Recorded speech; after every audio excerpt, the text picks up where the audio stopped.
Firstly, Twistzz, I want to congratulate you on your win. So obviously, big deal for you. How are you feeling? Feeling great, of course. That's the obvious answer. Thankful for another tournament win with this team, and yeah, I'm just gonna take it all in and enjoy the emotions after reflecting. Yeah, for sure. So intense match, particularly that last map. It took you guys a lot to close it. Run me through what you guys sort of like focused and how you sort of reset. Yeah, so after we went on like a pretty rough spree, we're not getting so sure of our T rounds, and pushed us OT. Then they start CT on first overtime, and then we lost our first T side round. I felt like playing slower was going to be the key, since like they had full momentum and they were going to burn a lot of utility early on. Obviously, they adapted later in the overtimes, but I feel like the slow adjustment call was perfect, and that's when you play slower as a team, you get people more composed and more focused, and yeah, it was perfect adjustment for the team.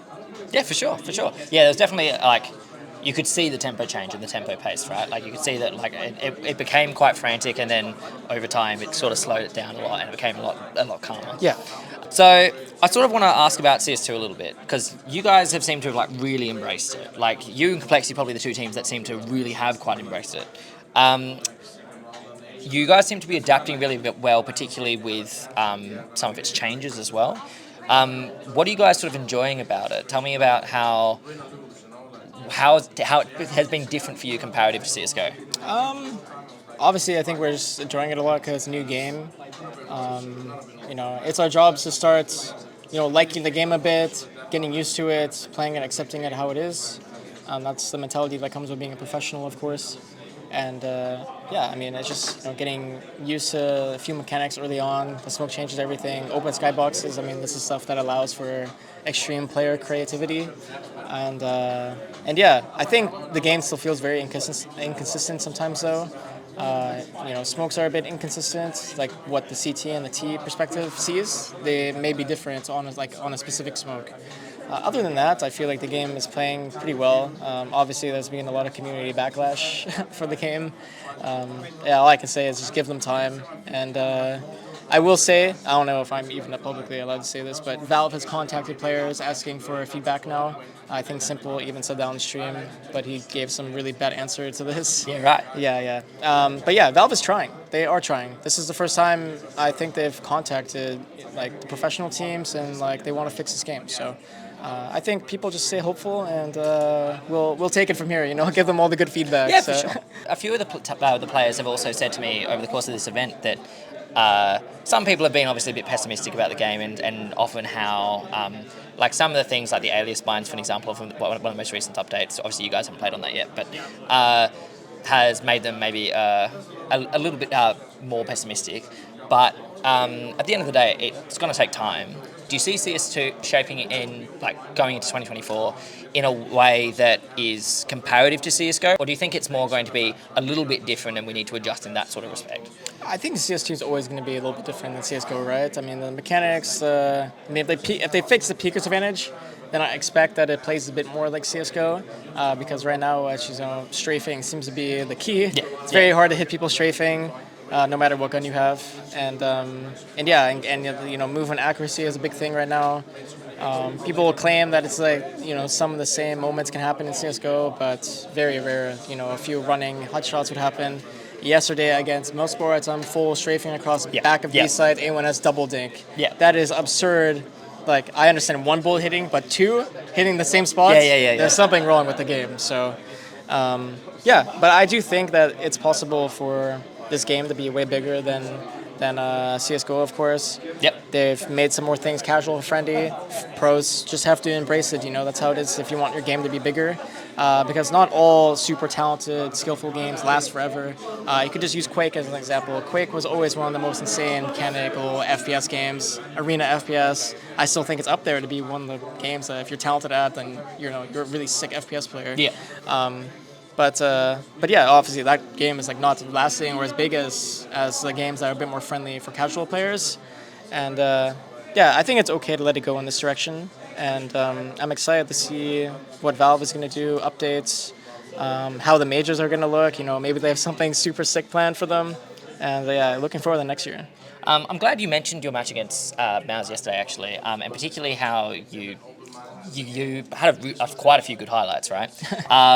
But I was talking with a couple of different players, and a lot of them, I particularly wanted to ask about how you feel like your roles change in the context of. So a really easy example is when we talk about lurkers, for an example, it's a case of in CS:GO it was very hold heavy, very passive, very whatever, and that might still be the case, but the difference now seems to be that there seems to be a case of either being a bit more aggressive about it, or the alternative is to try and turn it into something aggressive. Like instead of maybe just holding something, it's trying to peek into it, right? And small things like that. How do you feel like your roles changed more specifically with CS2 in its current sort of form? To be honest, my roles were already changing. I've been at the end of CS:GO, taking in more responsibility, adjustments on CD side, calling a bit more on T and CT. So for me, it's just using the new mechanics and A mechanics, get information in my positions. It's a bit harder to aggressive lurk some areas with my positions, like Midnight Ancient, because you cannot just deny the close molly mid and get out, because the volumetric spreads gonna fill the whole gap. So yeah, it's a bit weird. It's also, I have to say, right now in CS, it's very hard to kill people walking through smoke. Even like somehow they have advantage walking through smoke, even if you see them first, because like I swear you see them like at the same time. There is no like big advantage anymore. But yeah, my roles have, of course, it's on everyone's responsibility to find new stuff for the positions, for the roles. And yeah, I like the way that some of the maps have changed. Ancient was very fun with the open skyboxes. And yeah, I'm not much to say about my positions right now. For lurkers on some maps, like Ancient is a bit hard to lurk out main because it's such easy info to be given to CT. But it can also go both ways, right? If they just show the shadow and you walk away, then they never know if you're there or not. So yeah, at the moment, I think it's too soon to say how the roles will develop. Maybe some spots become better than others when previously they were not. Yeah, I think at the moment I like how my positions play, and maybe it could change in the future. Yeah, for sure. So you're now a two-time winner of IEM Sydney. Tell me what this tournament means to you, and being back in Australia and so on and so forth. I have to say that Sydney was already an amazing event last year, but this year is even better, being able to stay actually in the city and get to see everything. I have to say this is probably the most beautiful city I've been in, and I always thought like Vancouver was the most beautiful city, like when I lived there for a bit. But yeah, everyone in Australia is just super nice. The city is super clean. The food is amazing, and of course the crowd. The crowd being, I think, bigger even than last Sydney, or at least it felt that way because it was so loud. And the theater here is super sick to play in front of. So yeah, I just like Sydney as an event. I hope it's gonna be yearly. I think it deserves a spot yearly in the calendar, and maybe it is time to give Sydney the major. Yeah, for sure. Your post-Grand Slam sort of form has been a little bit hit or miss. Would you say that, people have been asking, like FaZe in general, if you guys are back or so on and so forth, but I would like to take the angle of where do you think you guys were missing things, and do you think you've recaptured it now? Well, I would say motivation, even as a team, motivation has came back. Individual motivation for certain players have came back. I know for sure me individually, it's super nice to just play something new. It feels fresh, feels nice, creative things, and it's kind of just like a battle of who's learning and who's innovating faster than another. Yeah. And I like the challenge. I like the thinking game. So, but yeah, it hasn't been that easy to focus individually for me. Of course, there's speculation around stuff, Twitter stuff, rumors, and etc. But yeah, I'm just happy my team was able to pull over the line at this event, and that we played good CS actually. Yeah, for sure. You mentioned that you think that Sydney or an Australian event should have a yearly spot in the calendar type thing. Like I mentioned to you, Snowball's a Australian publication. We'd like to know your opinion more specifically on how. Do you think that Australia deserves a major, or do you think it deserves to get at least at minimum a bit more rep? Like I said, I think that this country is deserving of a yearly event, whether it's in Sydney or whether it's in Melbourne. I don't think it matters really. And maybe the Sydney crowd maybe has something to say about that. But I've seen a lot of people here that say they came from Melbourne to watch CS. So if there's a sick theater over there too, I bet it would be great to play in. But yeah, I think despite the travel, despite everything, I think Australia could fit a major very well, just because teams are naturally there longer. Yeah. And how I could see it playing is all the RMRs or the EU RMR is in Europe, of course, NA RMR and NA, of course. Maybe even the Asia teams play they could just stay, I guess, and play their RMR, right? And but yeah, since majors always take a longer time to complete, it could be a good location for a major, just because teams can be here longer, adjust the jet lag, whatever their reasoning would be.